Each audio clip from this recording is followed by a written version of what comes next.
elimination reaction. There are three types of elimination reaction: E1, E2 and E1CB.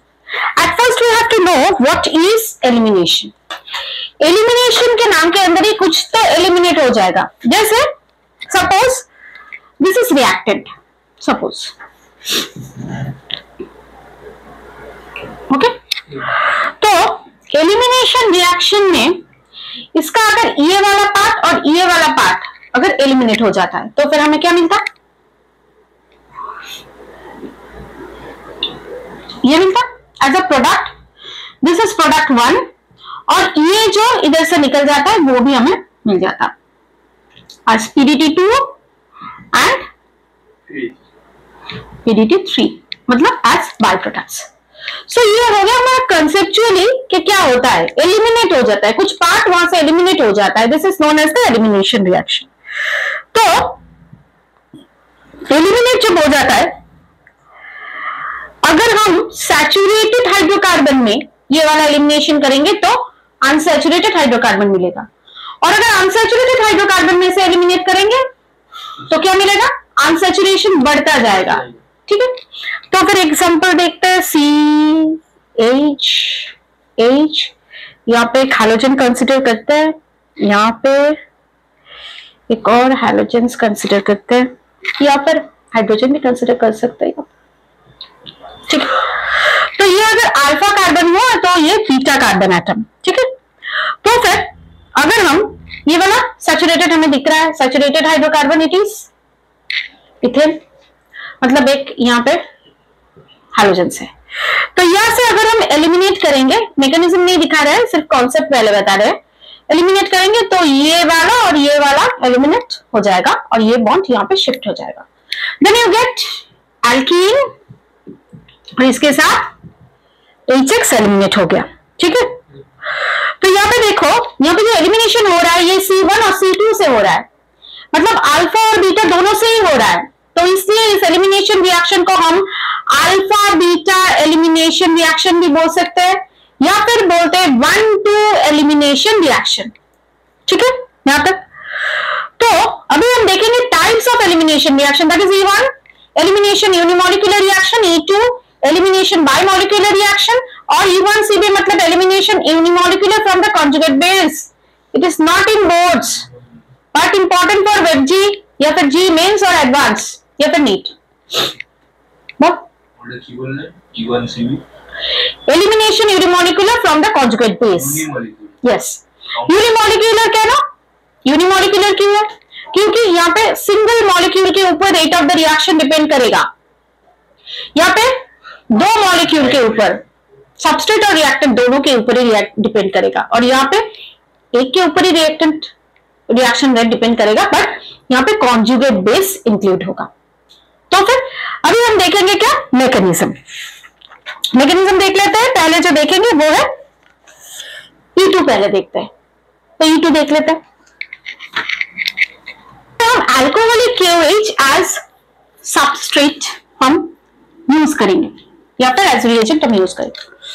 अगर हम alcoholic KOH की जगह aqueous KOH use करते तो वो हमारा E2 नहीं होता, वो हो जाता सब्स्टिट्यूशन न्यूक्लियोफिलिक यूनिमोलिकुलर रिएक्शन, मतलब SN1. वो हम अलग से क्लासेस में देखेंगे SN1 SN2 रिएक्शन. अभी हम देखेंगे E2 का मैकेनिज्म. E2 का मैकेनिज्म, तो E2 को अगर हम ऐसे समझेंगे CH3 CH Br CH3. ठीक है, तो यहाँ पे ये हो गया हमारा अल्फा कार्बन और दोनों साइड में दोनों बीटा कार्बन है. तो यहाँ पे हम एज रिएजेंट क्या यूज करेंगे? KOH, which I said earlier that is alcoholic KOH. तो यहाँ पे क्या होगा? यहाँ पे एलिमिनेट हो जाएगा क्या? यहाँ पे KBr एलिमिनेट होगा पहले, और क्या एलिमिनेट होगा? वाटर.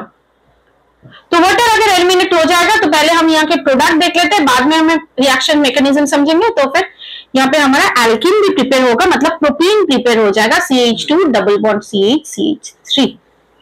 ठीक है, मतलब प्रोपीन बन गया.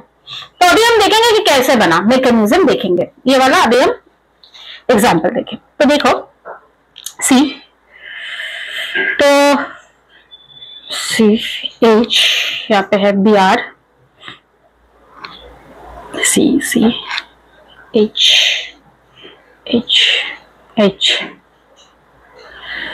यहाँ पे हम H की जगह ये CHBr हमने किया और ये जो CH3 ग्रुप है इसको हम यहाँ पे दे देते हैं, ठीक है।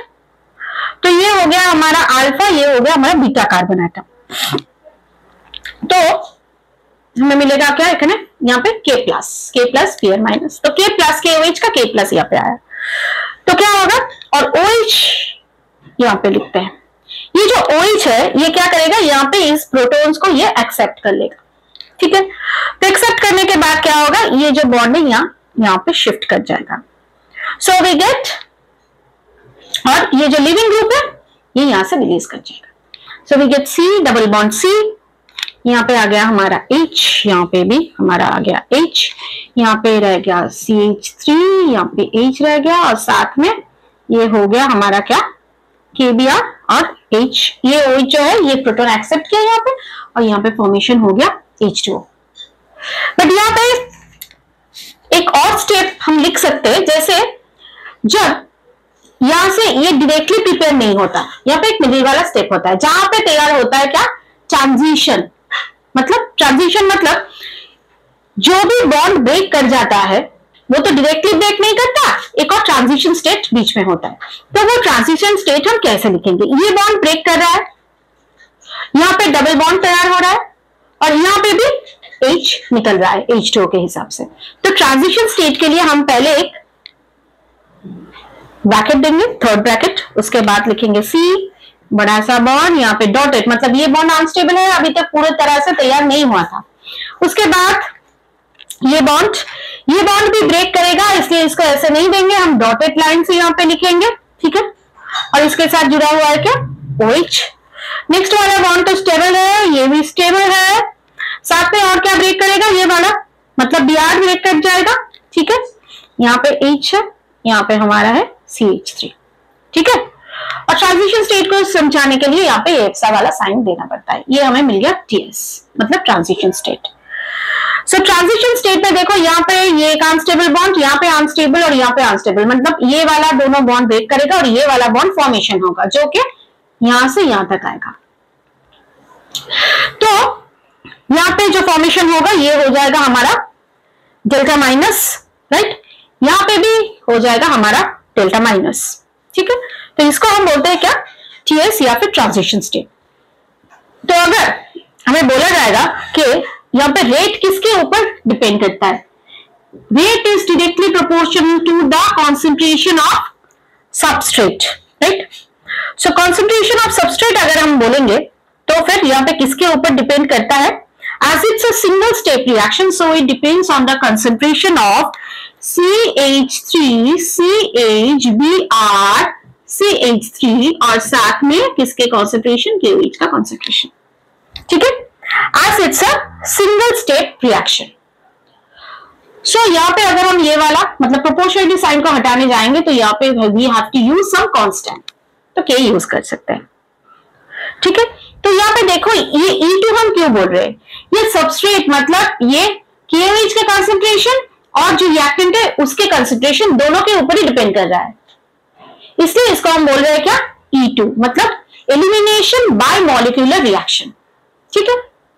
तो that is the bimolecular reaction. Next देख लेते हैं E1, मतलब एलिमिनेशन यूनिमॉलिक्यूलर रिएक्शन। पॉज कर। Now we will study E1 mechanism. E1 means elimination unimolecular reaction mechanism. This is a two-step reaction. First वाला जो step है, this is the slow step and this is the RDS, मतलब rate determining step. जो step slow होगा वहां से हम rate determine कर सकते हैं reaction का। तो ये है एग्जाम्पल, यहाँ पे हम सबस्ट्रेट के हिसाब से ETOH या फिर इथाइल अल्कोहल यूज करते हैं।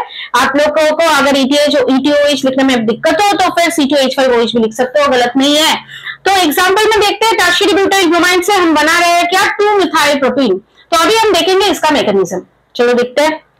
पहले लिखते हैं CBr CH3 CH3 CH3, this is alpha carbon atom.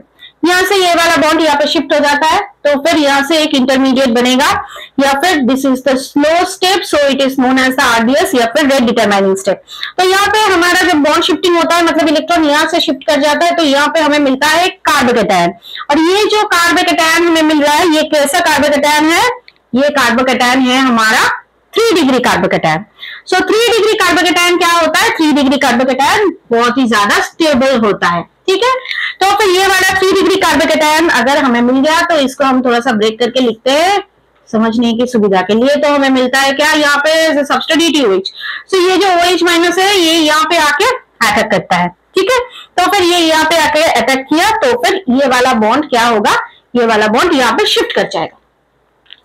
तो हमें यहाँ पे क्या मिल जाएगा? ATOH में से अटैक करने के बाद हमें यहाँ पे मिलेगा, यहाँ पे डबल बॉन्ड तैयार हो जाएगा, वह मिलेगा CH3, ये C, ये वाला CH2 इधर था, यहाँ पे डबल बॉन्ड हो गया, और यहाँ पे आ गया हमारा CH3, ठीक है। मतलब CH2, ये वाला बॉन्ड यहाँ पे शिफ्ट हो गया। समझने की सुविधा के लिए यहाँ पे डबल बॉन्ड रखो ताकि समझने में आसानी हो। तो CH2 डबल बॉन्ड C, यहाँ पे सब्स्टिट्यूएंट CH3, यहाँ पे CH3, ठीक है। तो फिर हमारा बन गया क्या?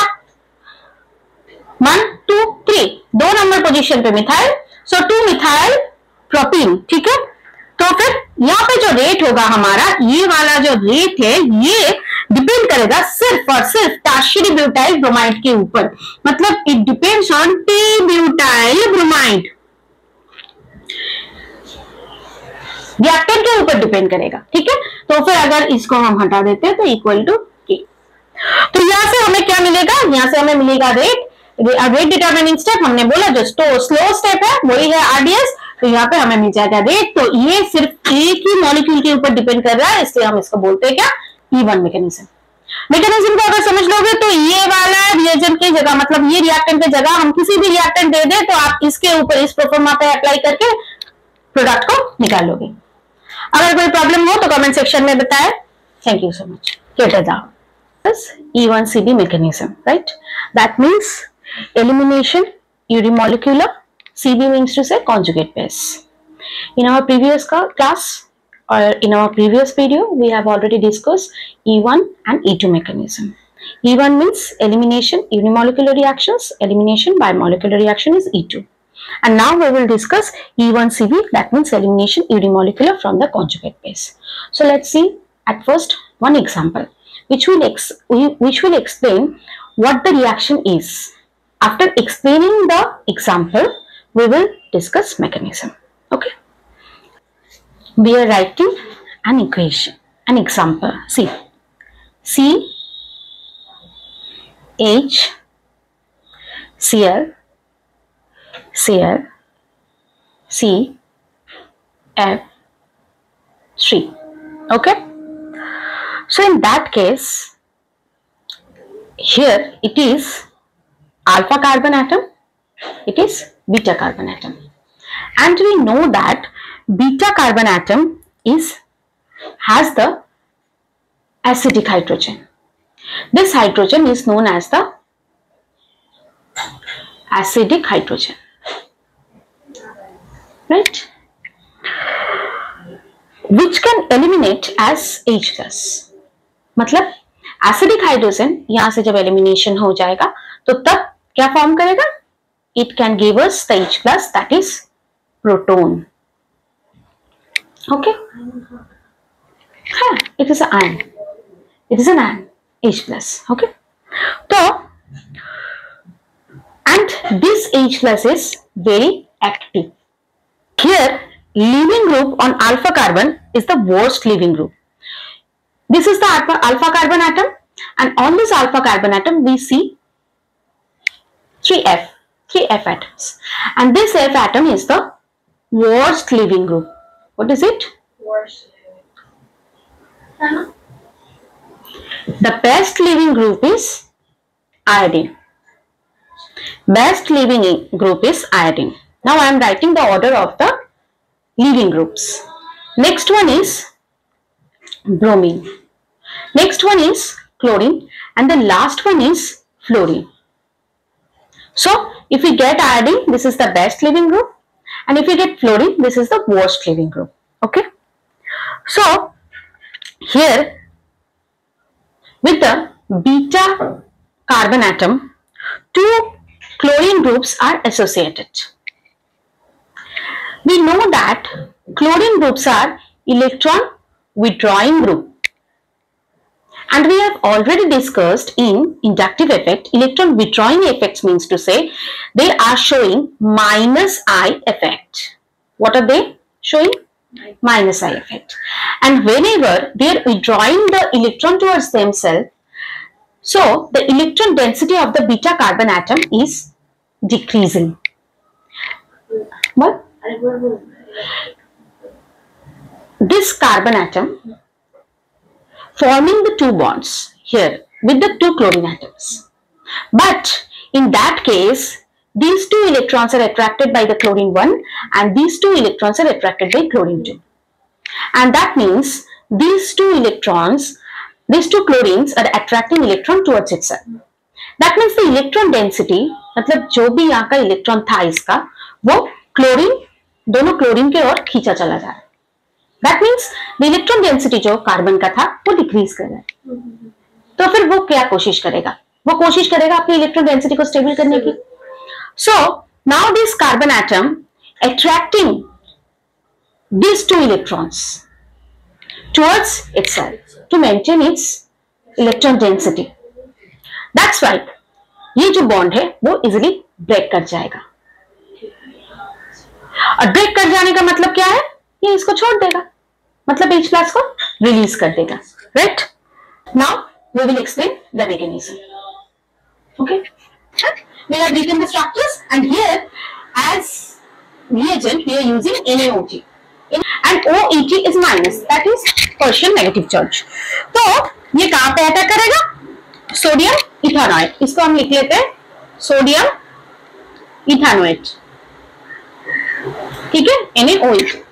तो ये जो OH माइनस है ये अटैक करेगा यहाँ पे. ठीक है, तो फिर यहाँ पे अटैक करने से क्या होता है? यहाँ पे एक कार्ब एनायन फॉर्मेशन हो जाएगा. कार्ब एनायन क्यों फॉर्मेशन हो जाएगा? क्योंकि ये यहाँ से निकल जाएगा. तो फर्स्ट स्टेप में हम देखते हैं क्या कार्ब एनायन फॉर्मेशन होता है. ठीक है, तो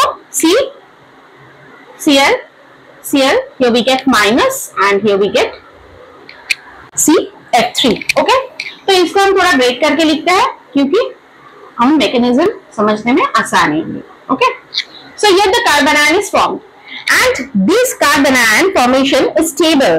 Why? Because ये जो कार्बन का नेगेटिव चार्ज है ये इक्वली डिस्ट्रीब्यूटेड हो रहा है हर एक बॉन्ड के साथ. Okay, now this is the first step. This fast step is very fast. Okay, so now we are going to the second step. Second step में क्या होगा? यहाँ से एक लिविंग ग्रुप जो है which I have already said that is fluorine is the living group. ये fluorine जो लिविंग ग्रुप है ये रिलीज कर जाएगा और ये कार्बन आयन जो है यहाँ पे स्टेबल हो जाएगा और ये यहाँ से फ्लोरीन निकल जाएगा. तो फिर हमें क्या मिलेगा? हमें मिलेगा Cl double bond CF2. Right? तो ये जो स्टेप 2 है ये है स्लो स्टेप.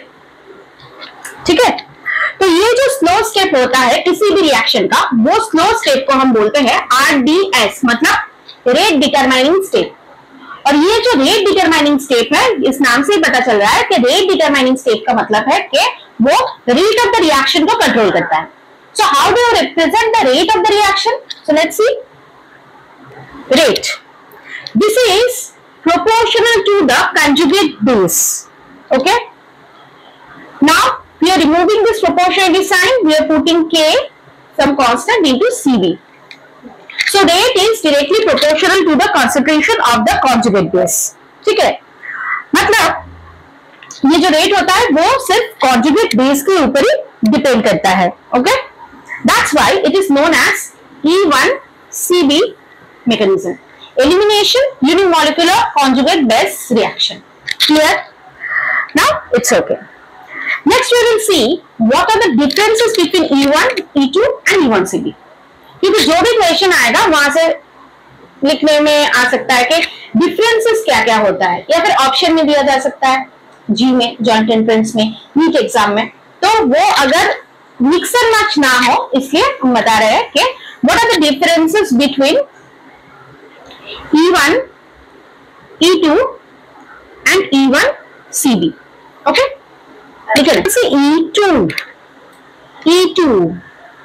E2 में क्या हो रहा है? E2 is the single step reaction, right? So यहाँ पे क्या हो रहा है? लिविंग ग्रुप, पहले जो स्टेप है वहां पे लिविंग ग्रुप क्या हो रहा है? निकल रहा है ऐसे, ठीक है। इन वन स्टेट या फिर in one step substrate and leaving group both are participating, क्योंकि एक ही स्टेप में हो रहा है तो फिर लिविंग ग्रुप और सबस्ट्रेट दोनों ही स्टेप 1 में पार्टिसिपेट कर रहा है, राइट। सबस्ट्रेट मीन्स टू से लाइक ये वाला जो है ये है सबस्ट्रेट और ये है रिएजेंट, ठीक है। मतलब रिएजेंट जो है ये यहाँ पे काम कर रहा है सबस्ट्रेट के ऊपर और लिविंग ग्रुप भी एक ही साथ लीव कर रहा है। जैसे यहाँ पे E1CB में पहले तो रिएजेंट काम कर रहा है सबस्ट्रेट के ऊपर, उसके बाद कार्बन आयन फॉर्मेशन हो रहा है, उसके बाद सेकंड स्टेप में तुम्हारा लिविंग ग्रुप निकल रहा है। तो ये है E2 mechanism which is happening in single step and there is no कार्बेनायन और कार्ब-केटायन फॉर्मेशन, ठीक है। Next we are discussing about E1. What is the E1 mechanism? E1 mechanism में डेफिनेटली एक कार्ब-केटायन फॉर्मेशन हो रहा है। कैसे हो रहा है? पहले ये जो लिविंग ग्रुप है वो निकल रहा है और एक स्टेबल कार्ब-केटायन फॉर्मेशन हो रहा है, राइट। तो then we get H plus, right? Then H plus we get, and that's why the rate of the reaction depends on the concentration of the substrate. This rate of the E1 reaction only depends on the concentration of substrate, not on the concentration of the reagent, right? And you can see here E1CB. E1CB में ये भी क्या है? E1CB है two-step reaction. First step is the first step and second step is slow step. That's why it is the rate determining step. और ये भी two-step reaction है। यहाँ पे क्या फॉर्मेशन हो रहा है? यहाँ पे एक स्टेबल कार्ब-एनायन फॉर्मेशन हो रहा है और लास्टली क्या हो रहा है? सेकेंड स्टेप में लिविंग ग्रुप निकल रहा है। This is the difference between the differences among E1, E2 और E1CB reaction mechanism. Okay.